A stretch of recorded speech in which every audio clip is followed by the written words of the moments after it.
কোনো প্রকার মুখস্থ ছাড়াই শুধুমাত্র অঙ্কে ব্যবহারের মাধ্যমে খুবই সহজ উপায়ে সূচকের যাবতীয় সূত্র 5 মিনিটের এই ভিডিওতে আমি শেখাবো। এখানে প্রথম সূত্রটা হচ্ছে এ টু দি পাওয়ার এম গুণন এ টু দি পাওয়ার এন, অর্থাৎ যদি ভিত্তি মিল থাকে এবং গুণ থাকে তাহলে পাওয়ার দুইটা যোগ করে লিখতে হয়। ঠিক আছে, সেহেতু লেখছে দুইটা এর বদলে একটা এ, যেহেতু ভিত্তি মিল যতটাই থাকুক একটা লিখতে হয়। এম এর জায়গায় এম, গুণের বদলে যোগ, এবং এন এর জায়গায় এন, অর্থাৎ গুণ থাকলে যোগ করতে হয়। প্রথম অঙ্কটা যদি আমরা দেখি, 1 নম্বরে অঙ্ক দেওয়া আছে এ টু দি পাওয়ার 6 গুণন এ স্কয়ার, তাহলে দুইটা এর বদলে কি লিখতে পারি, একটা এ। উপরে পাওয়ার কত আছে 6, গুণের বদলে কি দিতে হয় যোগ, তারপরে কত আছে 2, তাহলে পাইতেছি কত এ টু দি পাওয়ার 6 আর 2 গুণ করলে 8।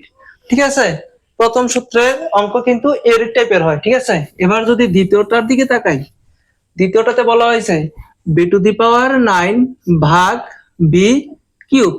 যদি এখানেও বি ভিত্তি মিল আছে সেহেতু আমরা লিখতে পারি একটা। ঠিক আছে, উপরে কত আছে 9, ভাগ থাকলে সব সময় মনে রাখতে হবে বিয়োগ চিহ্ন ব্যবহার করতে হয়, মাইনাস, তারপরে আছে কত 3, তাহলে পাইতেছি কত বি টু দি পাওয়ার 9 থেকে 3 গেলে কত পাইতেছি 6।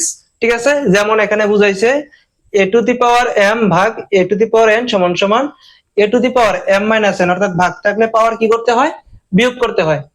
এবার তিনেরটা একটু জটিল মোটামুটি। এখানে 3 নম্বরে বলা হয়েছে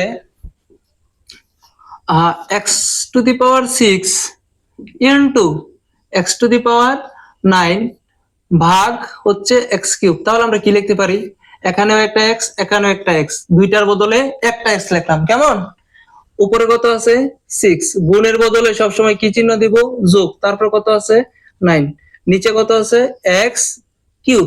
এবার তাহলে হিসাব করলে কি পাইতেছি, উপরে এক্স টু দি পাওয়ার 6 আর 9 যোগ করলে পাইতেছি 15, নিচে পাইতেছি এক্স কিউব। এবার কিন্তু এখানেও একটা এক্স এখানেও একটা এক্স, দুইটা এক্স, দুইটার বদলে কি লিখতে পারি, একটা এক্স আমরা লিখতে পারি। উপরে আছে কত 15, আগেই বলে দিছি ভাগ থাকলে পাওয়ার কি করতে হয়, বিয়োগ। ভাগ চিহ্ন এভাবেও থাকতে পারে, আবার চাইলে এভাবেও থাকতে পারে, মাঝখানের দাগটা কিন্তু ভাগ চিহ্নের দাগ। তাহলে যেহেতু ভাগ আছে, ভাগ থাকলে কি দিতে হয়, মাইনাস, তারপর নিচে কত পাওয়ার আছে 3, অর্থাৎ 15 থেকে 3 বিয়োগ। তাহলে আমরা কি পাইতেছি এক্স টু দি পাওয়ার 15 থেকে 3 গেলে কত থাকতেছে 12। এটাই হচ্ছে নির্ণয় আনসার। এবার যদি আমরা 4 নম্বর অঙ্কটার দিকে তাকাই, 4 নম্বর অঙ্কের ক্ষেত্রে কিন্তু 3 এবং 4 নম্বর সূত্রের ব্যাখ্যা আমরা 4 নম্বর অঙ্কে আমরা পাবো। এখানে বলা হয়েছে 4 নম্বর অঙ্কে 7 কিউব ইন্টু 7 ইনভার্স 3 ভাগ 3 ইন্টু 3 ইনভার্স 4। তাহলে আমরা কি লিখতে পারি, 7 3 গুণ থাকলে কি চিহ্ন দিতে হয়, যোগ, তারপর কত আছে -3 আছে। ঠিক আছে, এবার নিচে কত আছে, এখানে আছে 3, এখানে আছে 3, দুইটা 3 এর বদলে একটা 3 লিখতে পারি।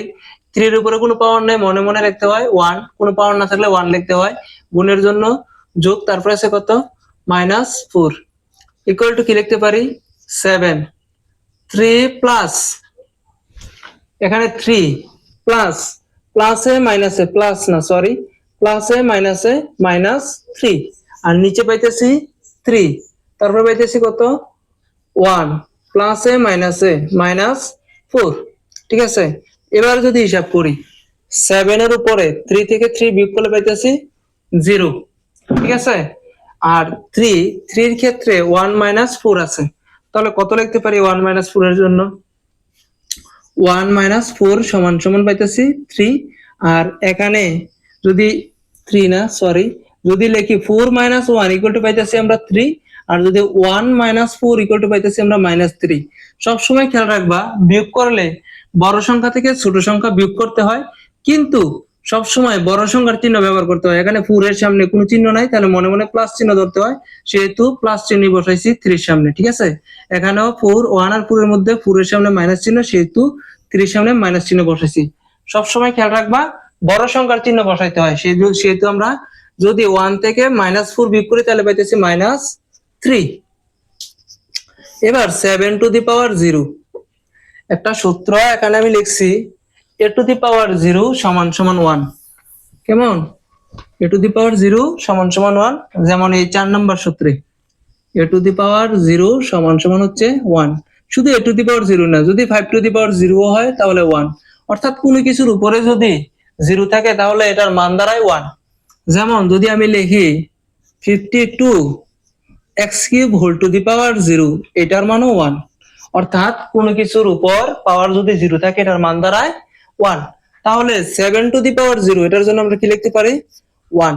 এবং 3 ইনভার্স 3, এবার ইনভার্সের সূত্র 3 নাম্বার সূত্রে বলা হয়েছে a inverse 1 a inverse n সমান সমান, ইনভার্সের জন্য লিখতে পারি ভাগচিহ্ন আর 1, এখানে a এর a উপরে পাইতেছি n, ঠিক আছে।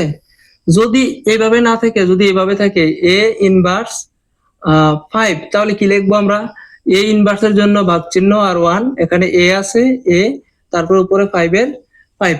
যেহেতু এখানে 3 ইনভার্স 3 আছে তাহলে কি লিখতে পারি 3 ইনভার্স 3, ইনভার্সের জন্য ভাগচিহ্ন আর 1, ওই বড় 3 পাওয়ারের 3, ঠিক আছে।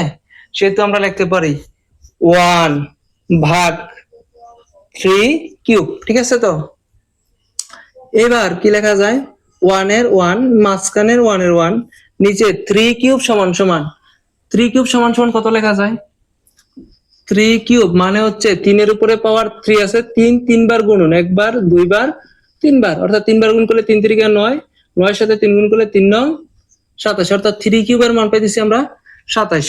তাহলে 3 কিউবের বদলে লিখতে পারি আমরা 27 সমান সমান এই 1 এর 1, এই ভাগ চিহ্নের জন্য আমরা দিলাম একটা গুণ চিহ্ন। ভাগ চিহ্নের বদলে যদি আমরা গুণ চিহ্ন ব্যবহার করি তাহলে কিন্তু নিচের রাশি কিন্তু উল্টায়, অর্থাৎ এই 1টা আছে উপরে আর 27টা আছে নিচে, 27টা যাবে উপরে এবং 1টা আসবে নিচে। তাহলে এবার নিচে 1 এর কোনো দাম থাকে না, উপরে 1 আর এই 27 গুণ করলে পাইতেছি আমরা 27। সুতরাং